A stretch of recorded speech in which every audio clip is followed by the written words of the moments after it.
A good trick with his name is to say toy in the middle, Dostoyevsky. He was born in 1821 and grew up on the outskirts of Moscow. His family were comfortably off. His father was a successful doctor, though he happened to work at a charitable hospital that provided medical services for the very poor. The family had a house in the hospital complex, so the young Dostoyevsky was from the very beginning powerfully exposed to experiences from which other children of his background were usually carefully sheltered. Like almost everyone in Tsarist Russia, his parents were devout Orthodox Christians, and Dostoyevsky's own religious faith got deeper and stronger throughout his life. At the age of 12, he was sent away to school, first in Moscow and later in the capital, St. Petersburg. He got a good education, though as a child of the tiny professional middle class, he felt out of place among his more aristocratic classmates. While he was away at school, his father died, possibly murdered by his own serfs. After graduating, Dostoyevsky worked as an engineer for a while. He started gambling and losing money, something that was to plague him all his life. In his late 20s, he became friends with a group of radical writers and intellectuals. He wasn't deeply involved, but when the government decided to crack down on dissent, Dostoyevsky was rounded up too and sentenced to be shot by a firing squad. However, at the last moment, just when the soldiers were ready to fire, a message of reprieve arrived. Dostoyevsky was sent instead to Siberia for 4 years of forced labor in horrific conditions.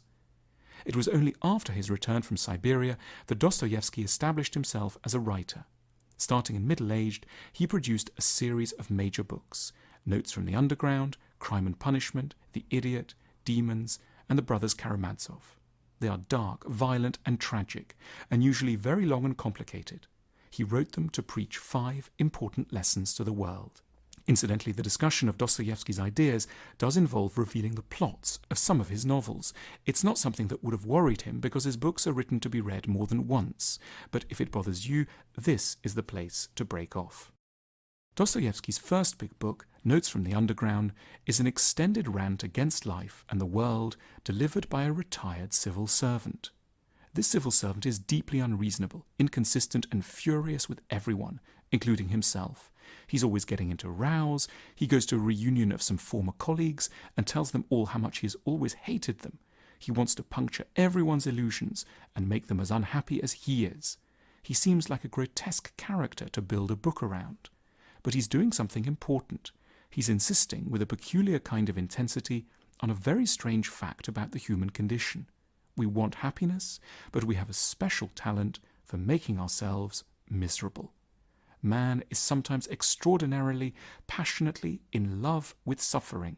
That is a fact, he asserts. In the novel, Dostoyevsky is taking aim at philosophies of progress and improvement, which were highly popular in his age, as they continue to be in ours. He is attacking our habit of telling ourselves that if only this or that thing were different, we could leave suffering behind. If we got that great job, changed the government, could afford that great house, invented a machine to fly fast around the world, could get together with or divorce from a particular person, then all would go well. This, Dostoyevsky argues, is a delusion. Suffering will always pursue us. Schemes for improving the world always contain a flaw. They won't eliminate suffering, they will only change the things that cause us pain. Life can only ever be a process of changing the focus of pain, never of removing pain itself. There will always be something to agonize us. Stop people starving, says Dostoyevsky, with calculated wickedness, and you'll soon find there's a new range of agonies. People will start to suffer from boredom, greed, or intense melancholy that they haven't been invited to the right party. In this spirit, Notes from the Underground launches an attack on all ideologies of technical or social progress which aspire to the elimination of suffering. They won't succeed because as soon as they solve one problem, they'll direct our nature to become unhappy in new ways. Dostoyevsky is fascinated by the secret way in which we actually don't want what we theoretically seem to seek. He discusses the pleasure a lot of people get from feelings of superiority, and for whom, consequently, an egalitarian society would be a nightmare, or the disavowed but real thrill we get from hearing about violent crimes on the news, in which case we'd actually feel thwarted in a truly peaceful world. Notes from the Underground is a dark, awkwardly insightful counterpoint to well-intentioned modern liberalism. It doesn't really show that social improvement is meaningless, but it does remind us that we'll always carry our very complex and difficult selves with us, and that progress will never be as clear and clean as we might like to imagine. In Crime and Punishment, we meet an impoverished intellectual, Rodion Raskolnikov. Though he's currently a nobody, he's fascinated by power and ruthlessness. He thinks of himself as a version of Napoleon. Leaders of men such as Napoleon were all without exception criminals, we hear. They broke the ancient laws of their people to make new ones that suited them better, and they never feared bloodshed. Raskolnikov is also desperate for money, and so, aristocratic superiority in mind, he decides to murder an old woman who's a small-time pawnbroker and moneylender, and to steal her cash. He's tormented by the mad injustice of the fact that this horrible, mean old character has drawers full of roubles, while he, who is clever, energetic and profound, is starving. He doesn't spend much time thinking about options like taking a job as a waiter. So Raskolnikov breaks into her apartment and bludgeons her to death, and, surprised in the act by the woman's pregnant half-sister, kills her too. But it turns out he's nothing like the cold-blooded, rational hero of his own imagination. He is tormented by guilt and horror at what he has done. Eventually he turns himself over to the police in order to face the proper punishment for his crime. We're probably never going to do what Raskolnikov did, but we often share a troubling tendency with him. We think we know ourselves better than we actually do. Raskolnikov thinks he's ruthless. Actually, he's rather tender-hearted. He thinks he won't feel guilt, but he's overwhelmed by remorse.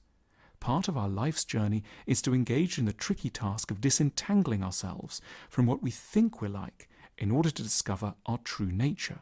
Raskolnikov is especially fascinating because of the direction this self-discovery takes. His striking realization is that he's actually a much nicer person than he takes himself to be.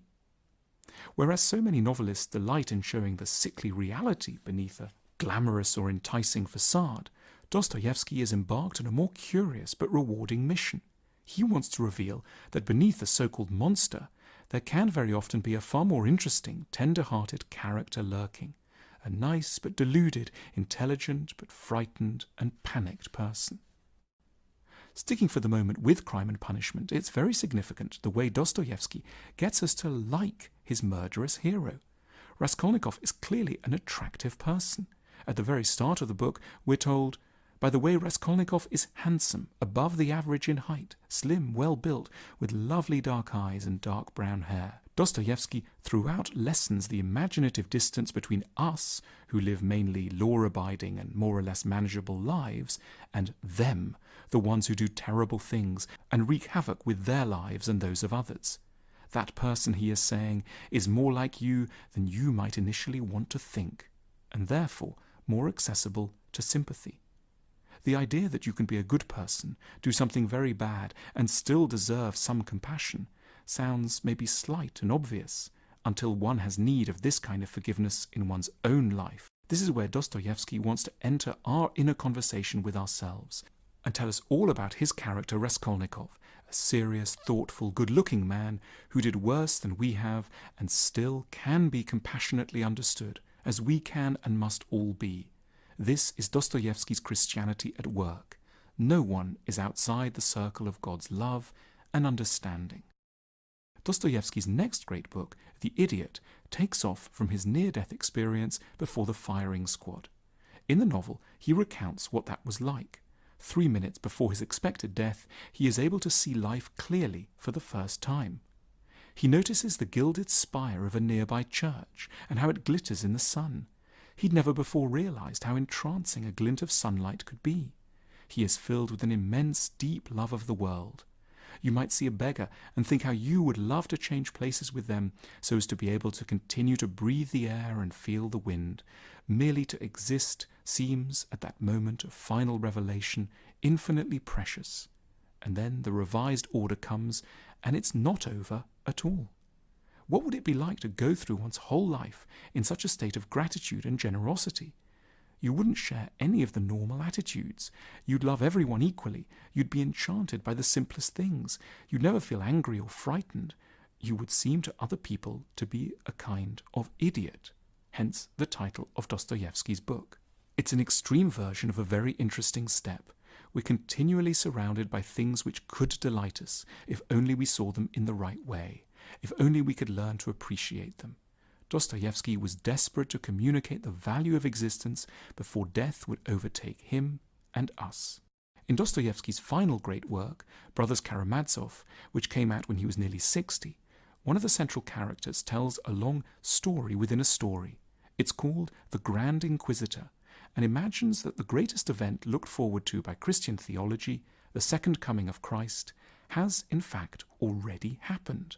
Jesus did come back several hundred years ago. He turned up in Spain during the highest period of power in the Catholic Church, the organization established, in theory at least, entirely in devotion to him. Christ is back to fulfill his teachings of forgiveness and universal love. But something rather odd happens. The most powerful religious leader, the Grand Inquisitor, has Jesus arrested and imprisoned. In the middle of the night, the Grand Inquisitor visits Christ in his cell and explains that he cannot allow him to do his work on earth because he is a threat to the stability of society. Christ, he says, is just too ambitious, too pure, too perfect. Humanity can't live up to the impossible goals he sets before us. The fact is, people haven't been able to live according to his teachings, and Jesus should admit he failed and that his ideas of redemption were essentially misguided. The Grand Inquisitor is not really a monster. In fact, Dostoyevsky portrays him as quite an admirable figure in the story. He is a guide to a crucial idea, that human beings cannot live in purity, cannot ever be just truly good, cannot live up to Christ's message, and that this is something we should reconcile ourselves to, with grace rather than fury or self-hatred. We have to accept a great deal of unreasonableness, folly, greed, selfishness, and short-sightedness as ineradicable parts of the human condition and plan accordingly. And it's not just a pessimistic thesis about politics or religion that we're being introduced to. The primary relevance of this thesis is as a commentary on our own lives. We won't sort them out. We won't stop being a bit mad and wayward. And we shouldn't torment ourselves with the dream that we could, if only we tried hard enough, become the perfect beings that idealistic philosophies like Christianity like to sketch all too readily. Dostoyevsky died in 1881. He had a very hard life, but he succeeded in conveying an idea which perhaps he understood more clearly than anyone. In a world that's very keen on upbeat stories, we will always run up against our limitations as deeply flawed and profoundly muddled creatures. Dostoyevsky's attitude, bleak but compassionate, tragic but kind, is needed more than ever in our naive and sentimental age that so fervently clings to the idea, which this great Russian novelist loathed, that science can save us all and that we may yet be made perfect through technology. Dostoyevsky guides us to a more humane, darker truth, that, as the great sages have always known, life is and ever will be suffering, and yet that there is great redemption available in articulating this message in brilliant and moving, complex and subtle works of art.